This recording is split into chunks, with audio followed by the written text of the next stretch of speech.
Hi, welcome back to my channel. My name is Rachel, and that is the R in the R case Stumblingbear, and I am a reader and a writer.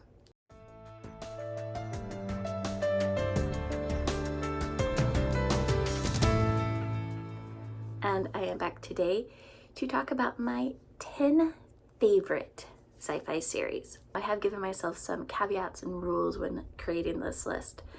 This list is trilogies and above. I will have another video coming out about the duologies I love. And so trilogies and above, I have to have currently read either everything that's out and there's nothing coming out this year, or I finished the actual series. And surprisingly, with my love of sci-fi, that meant I came up with 11 series. And I was like, no, this is gonna be a top 10. So my one honorable mention that didn't make the cut is The Time Quartet by Madeleine L'Engle. So then coming up with this top 10 list, I got to these and I'm like, I can't rank them. So I'm just gonna talk about the top 10, and there's no ranking within the top 10. They're just my top 10. So sorry, not sorry. So the first one I'm going to talk about is the Confederation of Valor series by Tanya Huff. And here I have Valor's Choice, which is the first book in the series. And this series follows Torin Kerr, who is, I think she starts off as a sergeant. She does rank up during this book, or this series, but she's in the military. Or the Space Marines. And in this series, they're working with other aliens, so it's humans and two other races that are in the Marines. And they are fighting this long-standing war against what they call the others, which is other species who are fighting against them. And throughout the series, they find out that this galactic war has been engineered, and yeah, Torin, of course, is going to be pretty pissed. Something I love about this is Torin herself doesn't do a whole lot of changing. She is, in essence, who she is, but you get to see her react competently to the situations she's in. In this first book, they go down to a planet of an alien race who they're wanting to bring into their alliance, and Torin and her unit were not given the full details of what was going to happen. You do more in space in the next books, but this one is pretty much planet bound. Very much has made me want to read more things by Tanya Huff. And then I have the original trilogy of The Dragon Riders of Pern by Anne McCaffrey. I know some people consider this fantasy because dragons, but you do find out throughout the series that the dragons that they have were engineered to be so. My copy starts off talking about, oh, this planet and this system, and so I always came to it as this was a sci-fi because you're setting us up in a universe. And with a fantasy, you don't have to do that. And you get glimpses of technology in these books. However, this is a society that has regressed back to, I guess you would probably say, like feudalism type societies. So you get a lot of other more like fantasy tropes. Like I said, some people consider this fantasy and some people consider it sci-fi. I think it just depends on probably how far you've read in the series, or what you've read in the series.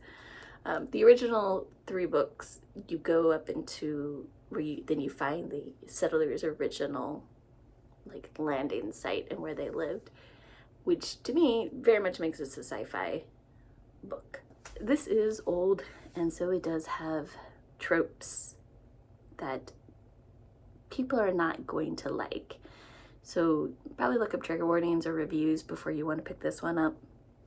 I have The Imperial Radic by Anne Leckie, starting off with Ancillary Justice, and this follows a ship called the Justice of Torin, who has been destroyed except one of their ancillaries has survived and is now seeking revenge.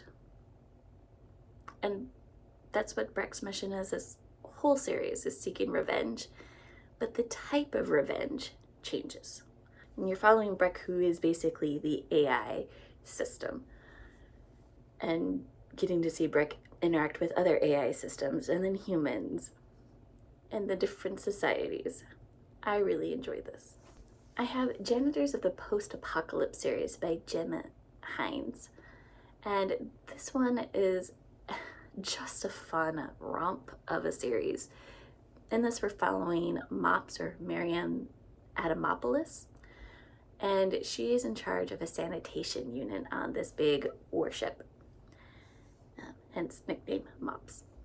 Now, in this universe, humans on Earth have gone feral.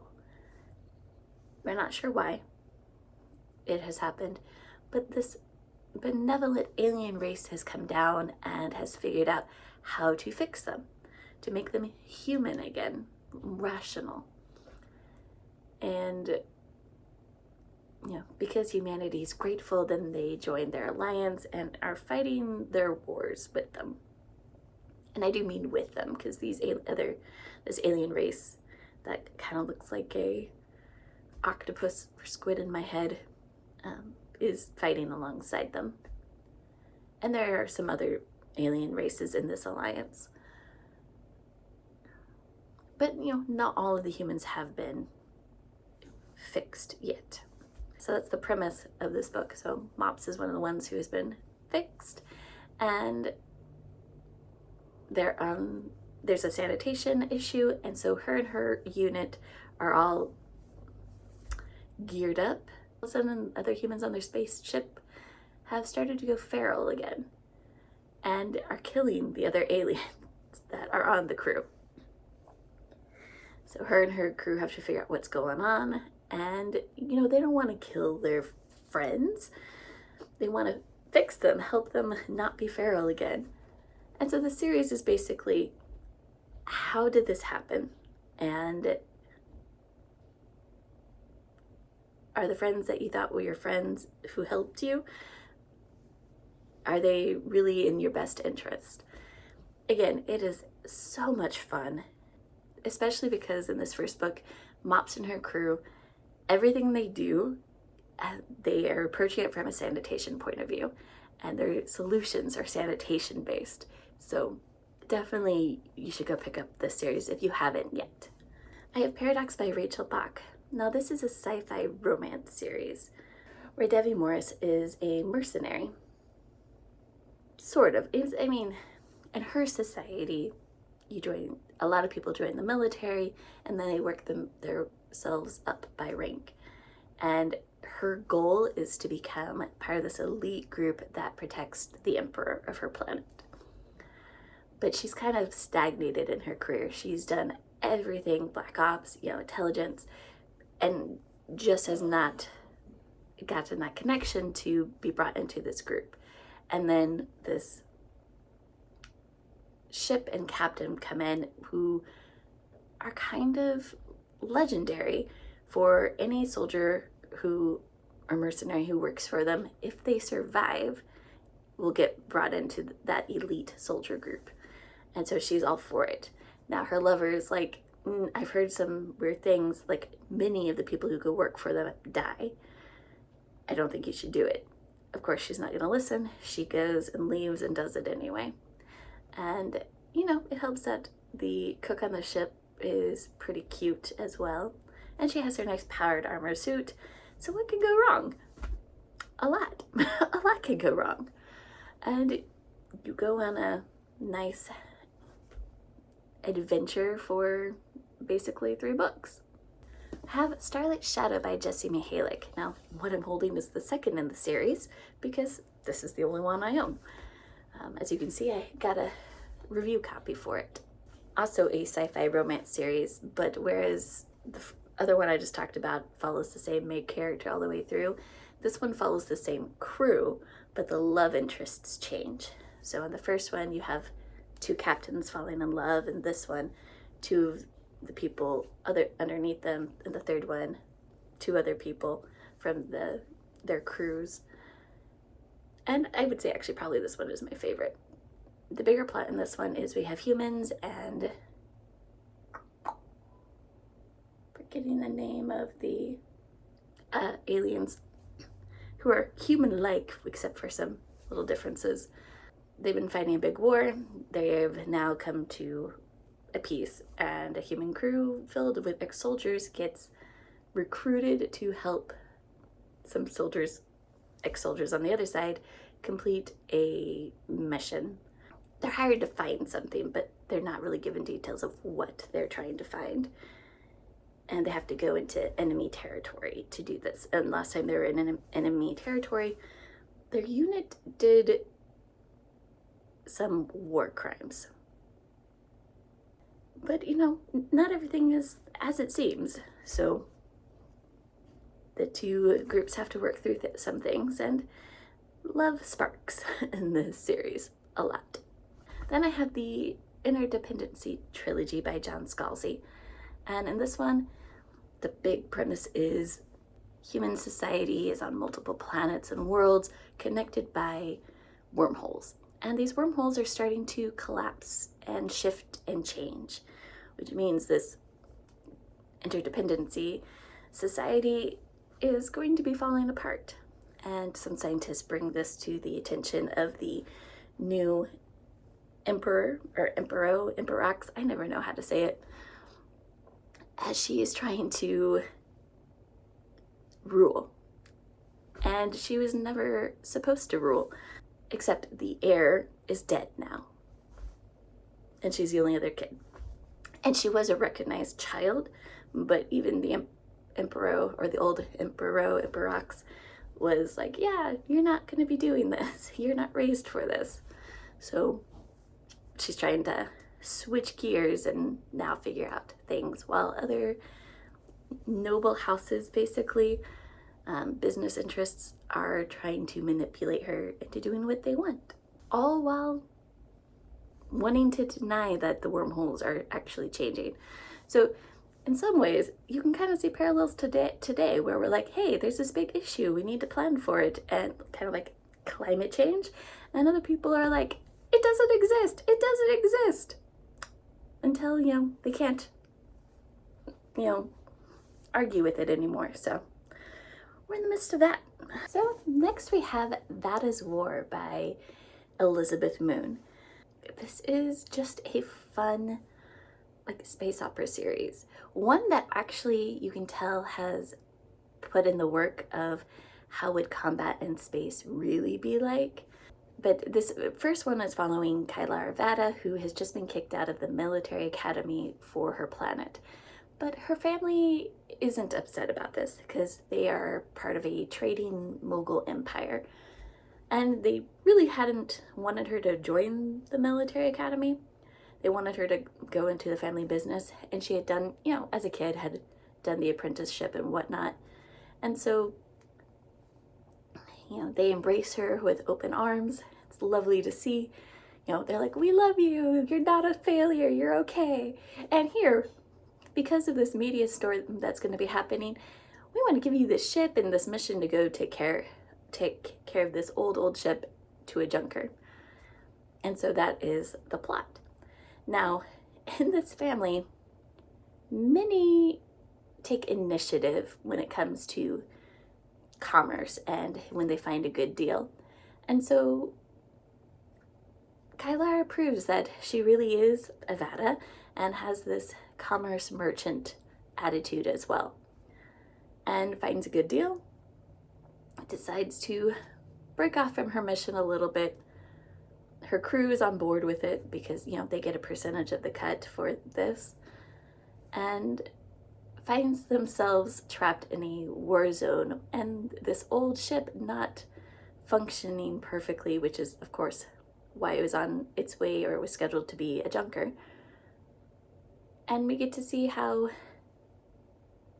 Kylar's military training actually helps her in this situation, and her crew. And I just really love this. This is very sweet. The first one is very sweet. We do get a little more fighting and some bloodthirsty later on. Next, I have The Wayfarers Quartet by Becky Chambers.